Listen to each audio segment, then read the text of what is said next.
I am so excited to bring back another episode of Maverick Makers Off the Cuff. If you're not familiar with this new format of the show, I bring back former guests and we get into conversations totally unscripted about life, about business, about adventure, curiosity, and there's absolutely nothing that's been pre-planned. So whatever comes to the top of our minds, that's what we talk about. And this week we have Matt Cundill. He is the owner-operator of the Soundoff Media Network, which is an awesome podcasting network that I have been blessed to be a part of, the Maverick Makers podcast.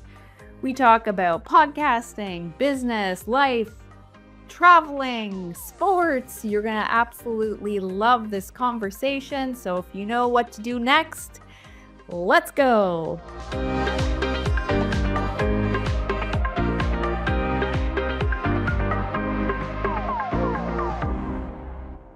Here we are again for another episode of Off the Cuff. I am thrilled to welcome back Matt Cundill to the show. Welcome, Matt.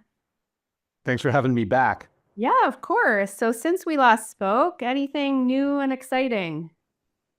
I mean, the ever-changing podcast world, the technology changes all the time. I can barely keep up. And I just got off a call where they were talking about ChatGPT and all the things it can do for you. And most of it sailed over my head. And I'm like, oh my goodness, I'm going to have to learn this or find somebody and hire people that do know it. Absolutely. Are there any major trends that you're seeing that people should take note of besides ChatGPT and AI? Obviously, that's a huge trend, but anything else that people should take note of? I think when you do podcasting, you need to do what is within your reach. So that's a decision. Is ChatGPT going to be something that's going to be within my reach, or should I really be doing a crash course on learning this? And so the answer is going to be B in that case, because it never really hurts to learn. But with so much new things coming down, I think being, amiable to learning something new is really key. It was just a year and a half ago that I actually started doing video. And so I got a really nice camera. And now I figured out how to put a little bit of a background in. And look, there's a little logo too. So I'm learning small things as I go. I moved into a new studio, having moved homes. This room's a little bit echoey. We're going to swap out the microphone probably in the next few weeks. So it's ever changing, and you have to find ways to adapt. Yeah, great. What do you think the biggest myth is when people, start out into podcasting, or what do you think the expectations are and what are the realities? Yeah, I think the biggest one is you need to do video. And you don't, even though we're doing video. And it's wonderful. Hey, listen, if you can do it, do it. You can do it, I can do it. But if it's not in the wheelhouse, don't. Make a nice piece of audio.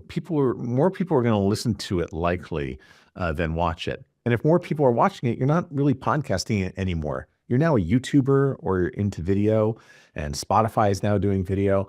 So there are two paths. I know a lot of people try to do both. And if you can do both, that's great. I think the best words I heard about if you have an audio show and then you want to move it into video is don't make it worse. Don't make the video worse. Don't make your audio worse on the video side necessarily. Don't make a worse show if you're doing video, because I think people have an expectation and you want to uphold that expectation. Yeah, that's good advice. And anything you can tell potential podcasters about the grind of podcasting? I know I've learned the hard way. Yeah, it's hard. And so the hardest thing to do in media, I think, is like a live show. So live radio show, it's 5 hours a day, sometimes 5 days a week. To produce 25 hours of live content is very hard. But if you want to do podcasting, it used to be a little bit easy. It could have been just you and me sitting around and having a chat on what used to be Skype. It could have been in a room. It didn't have to sound very good. It could have been echoey.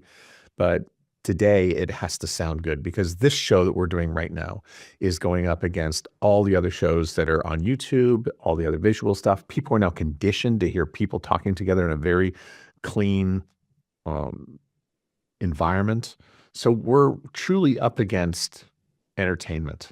We're up against a TV show right now. We're doing this on video. There are TV shows that we are competing against. So it's daunting. So how can, I use this analogy, it could be in soccer, it could be in hockey, but can we get to like the last 5 minutes of the third period and just be down by a goal? Because if that's the case, we'll be okay, right? We'll figure out a way to win it in the last 5 minutes of the game. Maybe an extra time will do it. But you want to be close. If you're going to go into this and you're going to lose by like a long way to, a show that's at the top, you got to close that gap. So instead of like losing the game 7-2, can you make it so it's 7-5? And then the next week is at 7-6. And then the next week after that, can you make it so that your show is chosen over that other show that you're aspiring to be or pass or surpass? Good advice. It is. It's all about the long game, which again, a big lesson I've learned. Yeah. So again, that's 3 years. And 3 years to build an audience of any sort. And most of it is because you don't know who your audience is. We all start at 0. And so by being at 0, we got 1, 2, 10, 20, 30, 100. Once you get to 100, like who are those 100 people? That might not be the 100 people you thought you were going to get. And so I'm still very, very bullish on people doing this exercise that we're doing, Stu, because they will teach you about your brand, about the things that you didn't know. Absolutely. Great advice. Do you have favorite podcasts that you listen to? Yes, and most of them are about podcasting, which can make it a little bit dull. I'll tell you one thing that I am enamored with, and that's dating podcasts. So my first podcast that I really said, "Oh, I want my show to sound just like this." It was called YOY, and the person on the show was named Andrea Salenzi, and she was trying to date. She was finding her way through the dating scene of New York, and I just couldn't wait to see what was going to happen next. Like, what was the next bad decision that was going to be made? Who are these, local jerks who she's going out with? Who's this nice guy? And it had a Sex and the City appeal to it in audio. And then I found there's a bunch of other dating podcasts out there. And I think that's because I love to see people fail or try and fail or inevitably succeed. I think inherently that's why we watch The Bachelor, and that's why we watch Love is Blind, and that's why, those shows are popular. Yeah, absolutely. You're a Love is Blind fan. My husband got me into it and now I'm hooked. Yeah. So the wife got me into it, and it started, and I couldn't stop. And I'll tell you something else was the very first, I think it was one of the early seasons of it, in the about a year after Love is Blind was on, there was one of the persons from Love is Blind. I was in a meeting. They wanted a podcast, and we were talking about putting together a podcast. And it took about 2 weeks later. I go, "Oh, wait a second. That was Kwame from Love is Blind."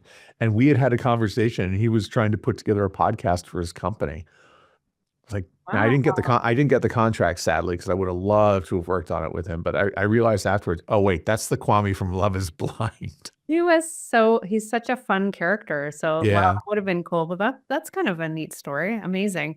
What do you love most about Love is Blind? Like what is it that gets you watching every week? Oh, so the appeal, I think, goes back to poker. So remember in 2004, poker began to become interesting because we knew what the hands were and how they were playing off against each other. So as a viewer, we know what they look like. We know things about the other person that they're talking to that they don't know about it. So we find ourselves playing along. I think anytime it's a radio contest where you can play along, if it's a poker game that you can watch where you can play along, I think that's exciting. I think that's why people watch. Is Love blind? I had to ask. Yeah, it is. Oh, for sure. Yeah, listen, you can create all sorts of. I mean, I can't tell you how many emotional affairs have been started by people simply catfishing. You can be catfished.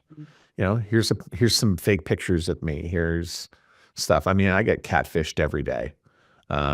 Just people sending me stuff saying, "Hey, good looking." Like I just hit follow on the wrong person on the wrong app, and all of a sudden, they're trying to fleece me down for money. I mean, that wouldn't keep going if that didn't work. Wow, that's pretty crazy. Catfishing. Okay. That's like a documentary waiting to happen. Well, there was one, Manti Te'o, who played for the Chargers, was a victim of it. And yeah, we'll look that one up. We'll put that one in the show notes. Absolutely. Yeah, that was a Netflix one, and he was quite embarrassed, I think, by what had happened, but it happens a lot. Yeah, I watched it. I meant your documentary. If you're getting catfished all the time, that's a documentary waiting to happen for you. Oh, no, I'm not much of a sucker for that stuff. I figured it out pretty quickly. Good stuff. So let's talk about where you're off to. I'm really excited for you and what's ahead for you in terms of travel and adventure, because this is my favorite topic. Yeah, so travel and adventure is something that I started to get into. I was kind of forced into it. I Mm. kind of like my stuff. I like my pen. I like my studio, but I began to leave it and go away for 2 weeks, 3 weeks, a month and a half, and now it'll move up to 2 months. And let's go to another country and see what happens. Well, the weather's better, the food's better. I don't have to sit in winter, and so Spain's been the destination of choice for the last few years. But I also find that there's another challenge with it. It's like, can I run a company from Mm. afar?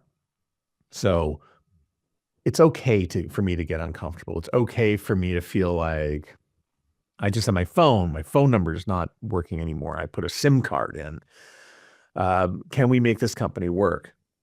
It does some good things, I think, for my employees. They pick up and will take a little more initiative on things and have a little bit more latitude to do things that I may not give them credit or think that they are able to do. So it's a great exercise just to step back and from yourself too, right?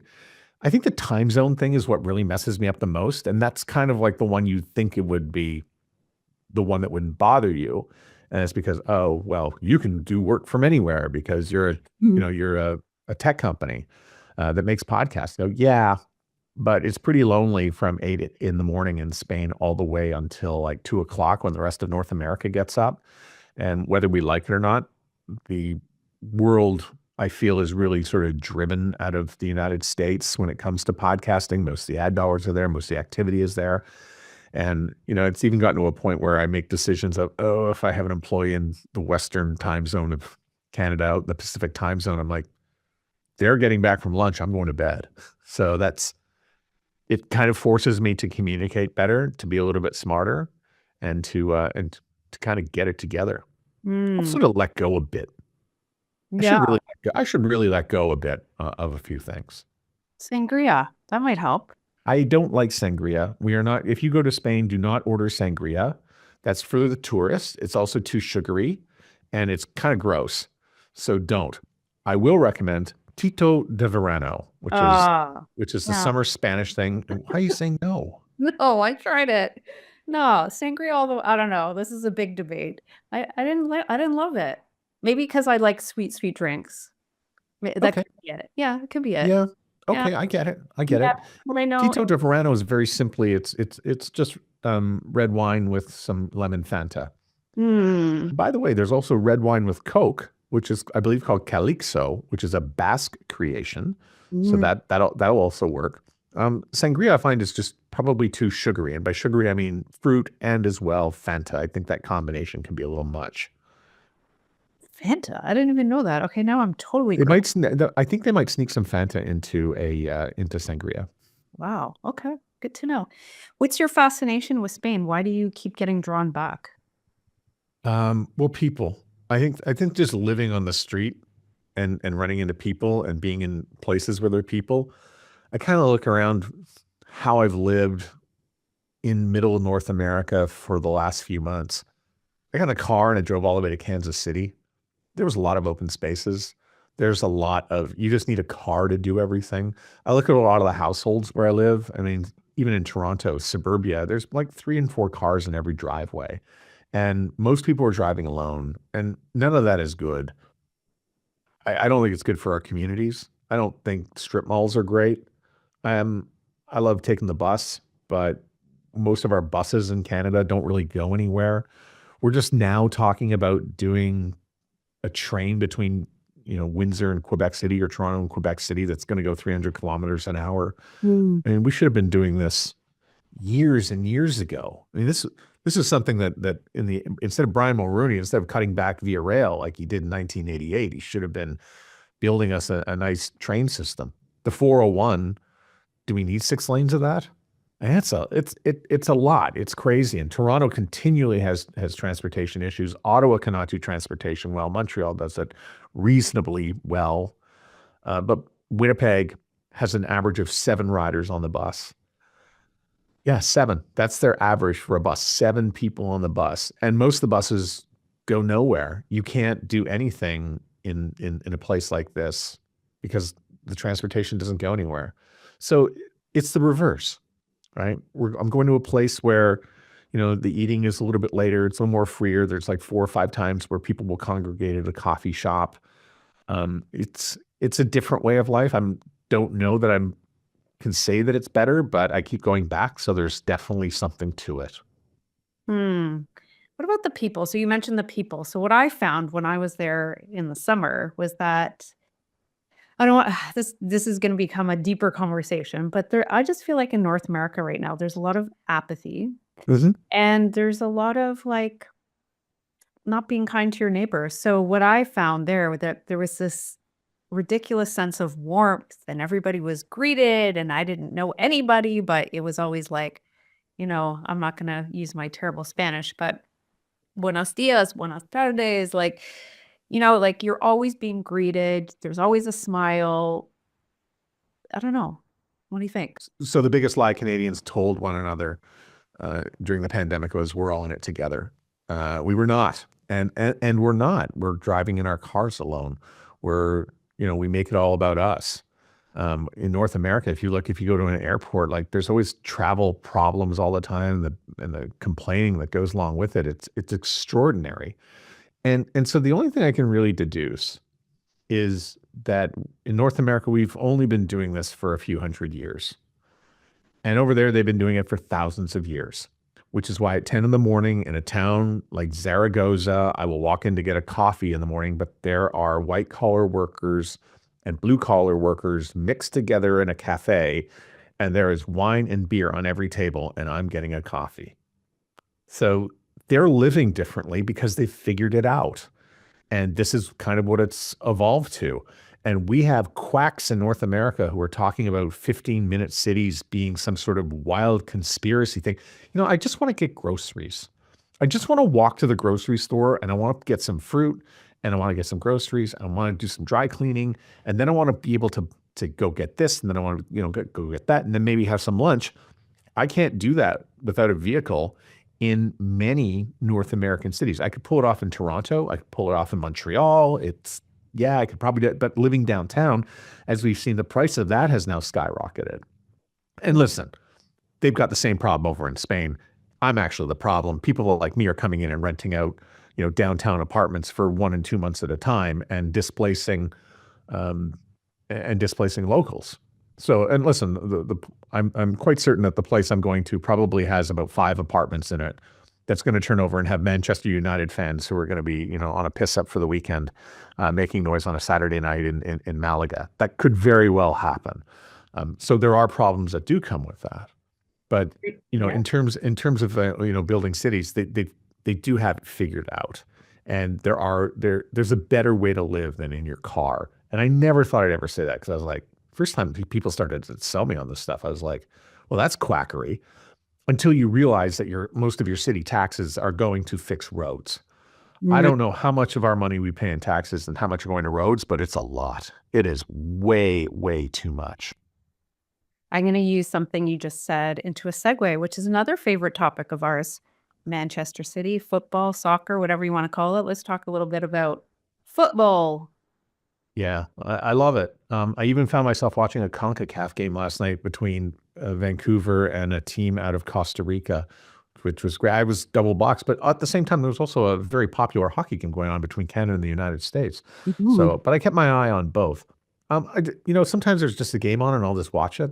So if there's a football game on, I'll watch it. So when the NFL season ends, and it ended for me in Kansas City, when it all crashed out for the Buffalo Bills, that's when I flipped over to start to watch soccer, as it were. I'll pick that up. Not NHL hockey. I've actually sort of stopped watching NHL regular season, but I'll pick up the other football. And I don't have a team. I just like to go and watch. I'm kind of lucky that way. I don't have a vested interest necessarily, other than the home team or teams that I particularly like. And listen, I can like Real Madrid and Barcelona. I'm not going to tell anybody that in Spain because likely too divisive. But I just think the culture of sports whether it's North American and it's NFL football and the tailgating, they've got the best food in Kansas City. They know how to cook. But I just love being in Madrid and everybody whips out a bocadillo at halftime and starts eating it. Wait, you can bring food into the stadiums in Madrid? Yes, you can. Wow. I didn't even know that. Wow, interesting. Let's talk about that fan experience and sitting in the stands in Spain, whatever city you're in, watching a football, soccer match, whatever you want to call it. What is that like for you? So we went to see Real Madrid last year and it's noisy. So everybody knows the game. Everybody knows the game. There's a 6-year-old who sat behind me who was yelling at the referee. So they learn early. There was no video scoreboard inside Real Madrid Stadium at the time. They've since put one in, but you don't need one. You just, the game is on, it is flowing. You don't need a scoreboard. People know the songs. They know when to sing them. What is going on in the South Stands? Why is everybody dressed in white like the team? And why are they jumping up and down? Well, I found out that in the South Side, they have supporters that get all the great seats behind the net, but they're not allowed to sit and they must sing on cue. So again, designed to intimidate the opposing team. And I didn't know there was a long history, a political history too, that belongs to being in that South Side. You also have to be younger than 46 years old because they want people with energy down there. So I don't qualify to go there. Me either. I love it. I love these hot tips. That's amazing. Do you have a favorite player? Yeah, I still love Messi. Okay. I'm looking at Sidney Crosby getting on 37, 38 years old and just sort of marvel at how they're staying in shape and can still do it. I'll watch any great player. I'll watch Mbappe. Tell me who the best players are out there and I'll just watch. I didn't know about a player named Joselu who played for the Spanish national team a couple of years ago. He got 2 goals against Norway. And he was playing with Espanyol, and then I watched him transfer to Real Madrid, and I think he might be moving on from there again. So sometimes it's fun just to go and connect with a player just to see, what their trajectory is going to be. I mean, who doesn't love Alphonso Davies, right? I mean, love it. I mean, I love just watching the rumors that swirl, and he could be transferring from Bayern, he could be going to Barcelona, he could be going to Real Madrid. It's always exciting just to follow that along. So I do watch players more than teams. Nice. Amazing. What else is happening in the world of Matt? What other exciting things are on the horizon? Well, I think I'm trying to figure, things out every day when it comes to running a business and, what's really going to move the needle for clients? What's going to, I don't want to say that be the next thing, but we're looking every day for ways to make things easier to create content that's going to resonate for the viewer and the listener. And we do have to consider both, I think, in this day and age. So I think getting out of my box is really important. So I ask people all the time, I say, oh, how do you watch the show? How do you listen to the show? So surveying your audience is important and asking and trying to get that communication to them. You just can't make a show. So the first 2 questions I always ask is, how did you discover the show? And the next thing is, how do you consume the show? And I know we have the data on that, but just talking to people about the how and the why they make these decisions is important. Radio stations need to do that. Oh, what's your favorite radio show? Well, it's this one. I'm like, oh, that's not mine. Why do you like that? That's not even very good. Yeah, I know, but I've been waking up for 30 years with that person. So, just having that conversation is important. So all that to say, I need to get out more. And if I have to get out more by going to Spain, I'm going to do that too. I love it. Amazing. And are there any cities that you're going to discover that you haven't been to as yet? Valencia. Oh, that's exciting. Yeah, I'm overdue. I'm also a creature of habit. I love doing the same things every year. And most of it is just, I like to escape the cold and I know exactly what I'm going to get at the other end. And people are like, well, you kind of do the same thing every year. And I go, isn't it great, to be able to do that? So I'll always go to Seville, probably always go to Malaga. But from there, what else can we do? And so I even find myself saying, let's skip Cadiz. And then I don't. I'll book it in just because I'll leave this sort of extra week or so just to go and see and be in these places. Amazing. And I know it just sounds like Spain to one person, but it takes, you have to go 4 or 5 times to really see and get to every region. And here I am. I've gone 5 times in my life. I've never been to Valencia. Well, we'll change that this year. So it's okay to do the same thing over again, but maybe do it differently. Mm-hmm. You think you might end up there permanently one day? Maybe I'm looking at it for a place. Maybe. Let me know how that goes. Yeah, I mean, there's visa issues to get there. They've canceled some visas that make it easy, and a lot of that goes back to the housing thing that I referenced earlier. That they believe that the culprit is people coming in with enough money to buy a place and then get a visa. There's actually only about 20,000 people like that, so that's not causing your housing crisis. But it's great politics if you do it. So they're canceling that visa. There's a few other ones that exist as well, but I think it's nice not to be the guy who's just going to retire in Florida and wander around a mall looking for low-fat ice cream all day. Maybe going in search of tapas is better. Low-fat ice cream in Spain, that's a contradiction in everything. No, I just meant wandering Florida looking for low-fat ice cream. It's better to go to Spain instead. So. Yes, absolutely. Yeah. Amazing. Who are your biggest inspirations right today that you're looking to, where you're like, you know what? If I could live a different life, this is the life that I would want to live. If I had a chance to go back, I would have probably stuck more in computers. I love politics. I got a degree in history and political science. But I think, 1992 when I graduated, I got 100. I got an A in a computer course. And they were like, why didn't you major in this? I go, I don't know. I have to go be famous as a radio person. I think I probably wish I'd done a little bit more in tech, but I was just too much into radio. But radio has tech. So I was a little bit into some of the software that came with it. I wish I'd probably spent more of my time doing that. My life would have been differently. So to answer your question, though, by today's standards, I look at young people and I look at the tools that they use to create.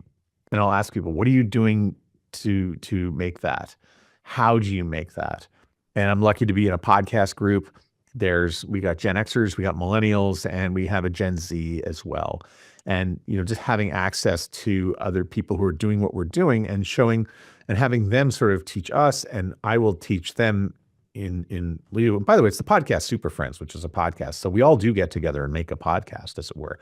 But it's great to have, young people and older people get together to really figure out, how does this work and how can this work? So I'll give it a great example. Today we were talking about, YouTube graphics and what is a clickable YouTube graphic. And I'm like, okay, that's great. What's the one thing you need to know if you want to live in Spain? And then here's the graphic that goes up. I'm like, okay, so yeah, I will probably click on that. And they thought, okay, so this is what we're going to be doing. And I kind of prefaced it with, don't get too comfy with that. That's going to go 6 months. People are going to figure it out. Because again, we're in a business where everybody does what everybody else is going to do because it's the big thing. We're going to make shorts. We're going to make reels. We're going to be on TikTok. We're going to do this. That stuff, it changes so fast now because of one thing. Because when we do that, we are not paying off the viewer. And if you don't pay them off, so if you go 1 time, 2 times, by the 3rd time, if you're not paid off on clicking on something, you're never going back. And that's why I think this particular trend of making these clickbaity graphics, these clickbaity things to make people click, that's great. If you don't pay off the viewer, this is going to be over in 6 months and you're going to be doing something differently. So I got the advice from the young person, and then the warning came down from the old guy, me, saying what's going to happen next. And if you want to know why things are changing so quickly in the space, whether it's podcasting or YouTubing, that's the reason, because it's very, very difficult to keep up with the viewer in this day and age where people can just, where they're constantly looking for the next thing. Amazing. Last question. How do you do things differently as a Maverick than everybody else? And then advice, how can people do things differently so that they can stand out, whether it's podcasting or anything else, business? Yeah. It's patience and listening. So I think a lot of people, they have an idea about what they want, but because things change so much, they may not have kept up. So how do we sell them on that idea? And so some patience, I don't think you want to go in to be telling, the people who, I'm working for, you really need to do it like this or else. I think show them. So if you can show them, they will come on board. And then be patient. It's okay to say, hey, you know what? Let's do it your way. I'm okay with it. However, let's take a look again in about 6 months to see how that's working for us, right?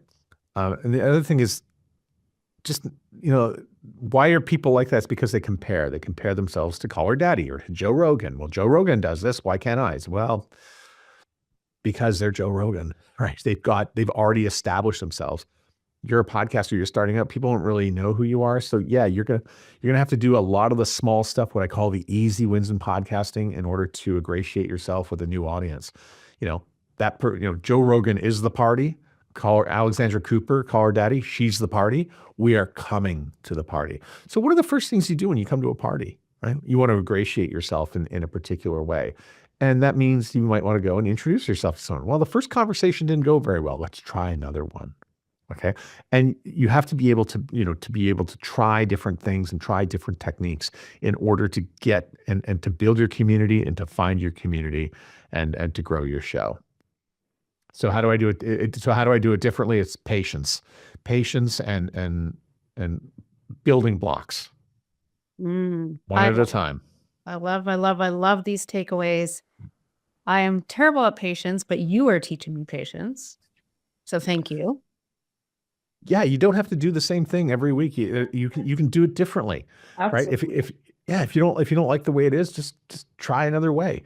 And if it sucks, don't do it again. Do more of what you're good at and less of what you're not good at. Absolutely. And I think those lessons are for everything in life. So thank you. Thank you for doing this. This was a lot of fun. I appreciate it. We'll do it again. It's always great to bring you back on the show. And I hope you have a fantastic time in Spain, having fun outside of your comfort zone, and catch a game or two for me. I will. Thank you. Thank you. The Maverick Makers podcast is sponsored by Maverick Makers Content Creation Collective. We fuel your content pipeline through video, photography, design, and editorial.